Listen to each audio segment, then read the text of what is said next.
agreement. Congressman Ron Paul, who voted against raising the debt ceiling, he says the new special committee created by Congress is, quote, disturbing and will be used instead to raise taxes. Congressman Ron Paul, seeking the Republican presidential nomination, joins us tonight from Clute, Texas. Good to have you with us, Congressman. Thank you, Lou. Good to be with you. You voted again against the debt ceiling. Tell us why.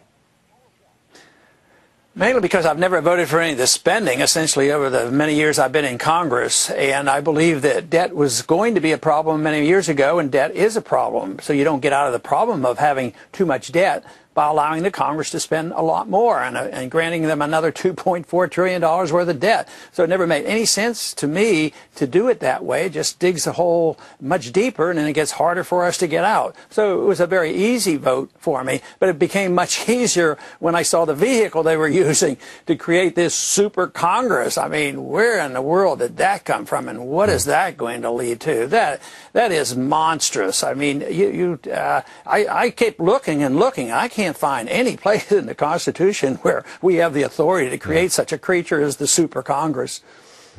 We want to, Congressman, if we may, we're taking just a moment here.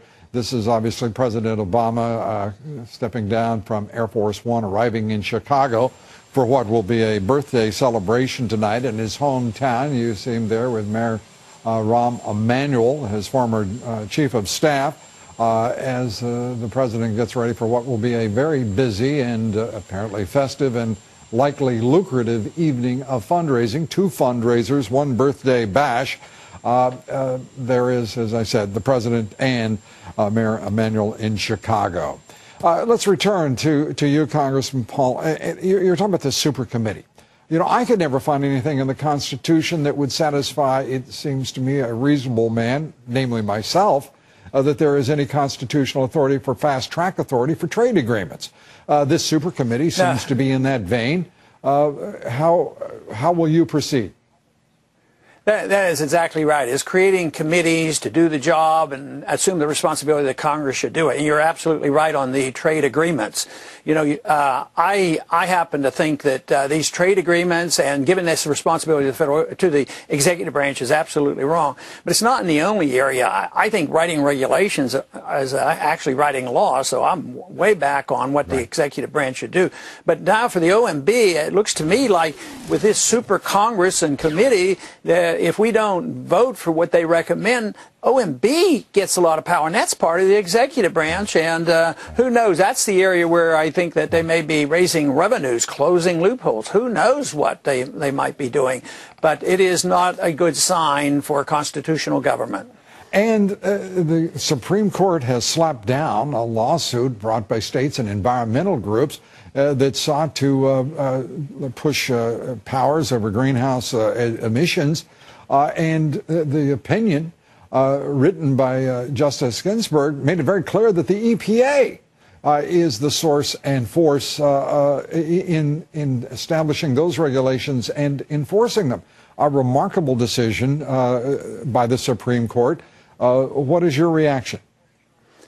Well, I think it's rather clear in Article 1 that the Congress is supposed to write the law. This whole idea that any bureaucracy, any agency of government can write all these regulations, they're the law of the land. One of the most annoying statement I ever heard said was not only do they write the regulations, but what about the statement that Paul Begala said once, stroke of the pen, law of the land, kind of cool. You know, that tells you what the attitude is, you know, about what they think about the Congress and what they think about the American people and what they think about the Constitution. I think we should point out that was a very young and ebullient Paul Begala at the time. He settled down now. and you still recognize him as a fellow Texan, do you? Yeah, but I don't know about what he would recognize me. That's the only thing. Well, even reluctantly, I'm sure there's reciprocity among Texans. Congressman, it's great to have you with us. Always good to talk with you. Appreciate it. Thank you, Luke. Congressman Ron Paul. Well, the interesting thing about this vote is it's not as popular as cut, cap, and balance, which we passed about a week ago. We had 234 votes.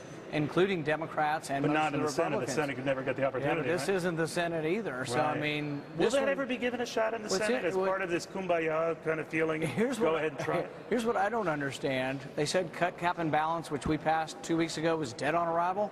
They're saying this one's dead on arrival. Why are we passing a second piece of legislation that's dead on arrival? Why? I don't know. We modified our first position before we had a chance to find out what their position was.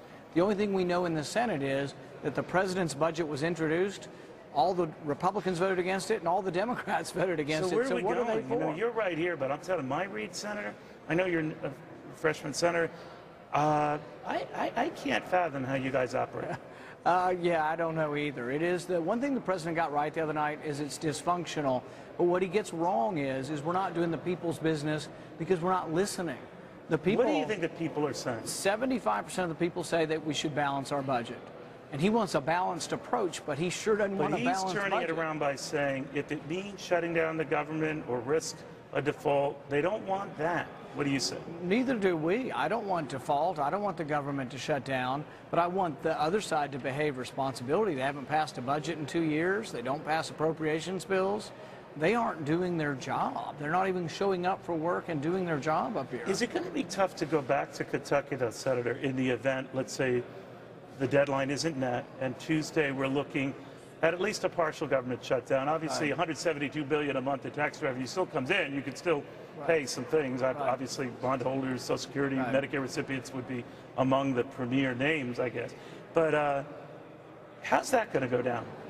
Well, one, I think they will raise the debt ceiling before then. But if they didn't, I think the president really ought to be ashamed over the last couple of months for scaring people. I mean, scaring senior citizens and telling them they might not get their check, that's just irresponsible. We, in fact, have legislation that directs him and tells him by law he has to pay the senior citizens. Don't you think he knows that? And by the way, we're looking at what appears to getting to be close to a final vote here in the House for the Boehner measure that calls, it's a sort of a two-step dance. I think that's the way you would explain it, Senator. But it's going nowhere fast. It does cut spending, but not nearly enough to your liking. Right? Well, but it cuts the rate of increase in spending. It doesn't point. cut Very spending. good point. Very good point. It's going to add $7 to $8 trillion of debt over the next 10 years. Doesn't slow spending. A freeze in spending would actually cut some spending, or a 1% cut. This is an increase in debt and an increase in spending every year, and it's not going to help the country. Is it your feeling that there is, I always suspect something's going on behind the scenes that I don't know about, and that a secret I have deal... the same suspicion. I have the and that a secret suspicion. deal is being done and I made. have the same What do you suspicion. think? Yeah. No, I think they are working on some kind of agreement, and they say, many people say there was an agreement hatched out on Sunday, and the president sort of... And this is all theater. And the president petulantly walked away, but they already have a deal. I think there's no chance the debt ceiling doesn't go up, but I think the marketplace knows But does it go up on Tuesday? I think it does. It goes up before then. But the interesting thing is everybody saying, oh, well, the marketplace went down 500 points in the last week. Well, yeah, we're growing at 1%. Do you think that was good news that the economy's not Very good growing? point. Yeah, it's all about the economy. I don't think Dow Jones is at all reacting to this. They're assuming that the debt ceiling will be raised. Okay, a fellow next to us kind of listening. What's he saying? I don't believe a word he's saying. That fellow should be familiar. He's your dad, Ron Paul, the fine Texas Congressman, presidential candidate, joining us right now. The father-son team. I'm honored to have both of you here with us. Thank you. Congressman, the senator, your son was saying pretty much. I know what I've heard you say, and that is this is probably going nowhere fast.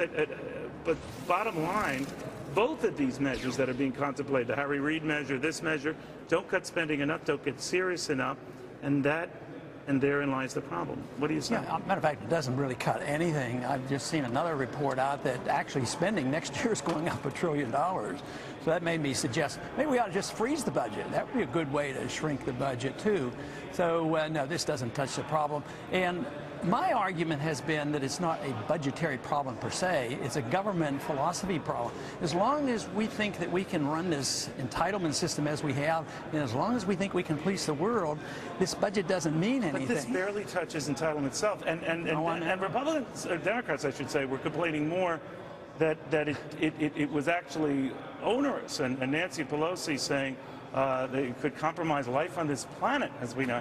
So That vitriol notwithstanding, I mean, if just little minor adjustments in the growth of the entitlements incite this kind of wrath, are we ever going to make progress? It's reason to be pessimistic. I tend to use a word for people who talk that way, and I think it's demagoguery.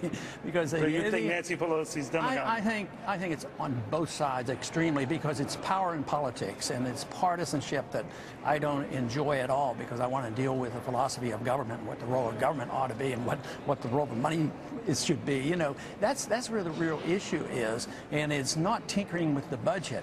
I mean, we should do everything we can and emphasize this cutting, but just like you say, you cut a little. Just think of how Paul Ryan got beat up. I didn't support it, but it wasn't enough. But he got beat up. As the senator pointed out, we're actually talking about the growth, curbing the growth of the spending, not cutting spending. But does it concern either of you right now that whatever deal we do get, obviously the key to success, to get passage or get both sides on board, don't touch those entitlements. Don't look at revenue increases right now, which I guess the two of you might like, but almost make it vanilla. Well, that's what they're doing, but what they don't realize, and they don't admit, is the country's bankrupt. There will be a default.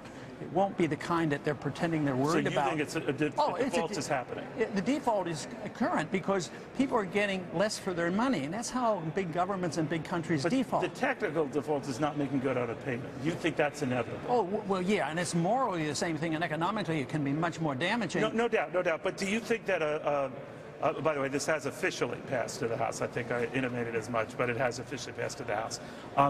But do you think then that the credit agencies downgrade regardless then? Whatever happens? I think they're irrelevant. Yeah. You know, yes, it might be for a day or two, but they didn't warn us about Fannie Mae and Freddie Mac. Well, that's a good point. They didn't, did they? I think the markets are more powerful than the rating agencies. And matter of fact, the bonds has been doing pretty good. So now. You know, I don't want to get too arcane. Senator, you might have thought on this. Why is it Treasury markets have been relatively stable?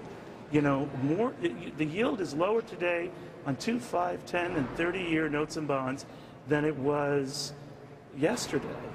I think they've discounted what's going to happen. But the other thing is that we had a banker in recently this week who said all of the institutions that hold Treasury bills are going to change the rules. They can hold AAA or government bonds. Oh, so you got some wiggle room.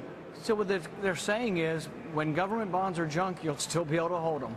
So, yeah, that's a big bugaboo, right? Because right now, technically, you could not. Yeah, that's what they're worried about. So they're changing the rules, but I love the way they're putting it, AAA or government bonds. Congressman, the presidential candidates, you notwithstanding, haven't made too big a deal of this drama, saying, oh, we got to get our books in order, yada, yada. You've actually put pen to paper with ideas and all that. And it's actually advanced your popularity a little bit. I mean, in one-on-one matches with the president, you don't do too badly. Actually, you're darn near even. So in a sense, were you just early on this and people are waking up to it? Or will this scare people into thinking we don't want to do anything draconian? So what Ron Paul is advocating and his son are advocating, we don't want to hear. The longer it lasts, the more supporters we get. Is that how it goes? Oh, yes. The more crisis is. The real boost in the support came with the collapse in 08 because I talked about it, 10 or 15 years, about what was coming. And therefore, the growth is coming. And this is just the beginning because... When you say it's the beginning, I've always heard that. What do you mean? Play that out. Because all this debt has to be liquidated for us to get growth again. And they don't want to liquidate debt by, like you or I might have to declare bankruptcy. No, we don't do that with a country. You liquidate debt by paying it off with junk money. You just print the money, and that is liquidation. Something, for example, Greece can't do. Yeah, right. And you have runaway inflation, and that's a price increase, and that's a tax on people. It literally is an indirect tax, and that's what's coming. It's already presently here. I think by next summer, the big talk will be price inflation, and it's already big talk already by a lot of households. So at the Republican convention, when you're being nominated as the Republican candidate for president, that will be the theme? We'll be in tough times then, and people will be much more attuned to the monetary system because monetary reform has to come for the resolution of this crisis that we're facing. Okay, you agree with that? Well, I think monetary policy and debt go hand in hand. You need to monetize your debt because you can't get enough people to borrow it. So really the inflation comes as a consequence of debt. They're all interrelated. Debt, monetization, inflation, prices, it's all coming then. If he becomes a Republican nominee for president, would you vote for him? Well, I want to get home for Thanksgiving, obviously. Are you guys sharing? Do you have like an apartment or house you share? We in did Washington? for a while, but then we had some disagreements and we had to break up. Well, one's neat, one's clean. He wouldn't pay his rent in silver. Gentlemen, thank you both very, very much. Great seeing you. One of the more powerful families in this country right now, although they don't like to admit that.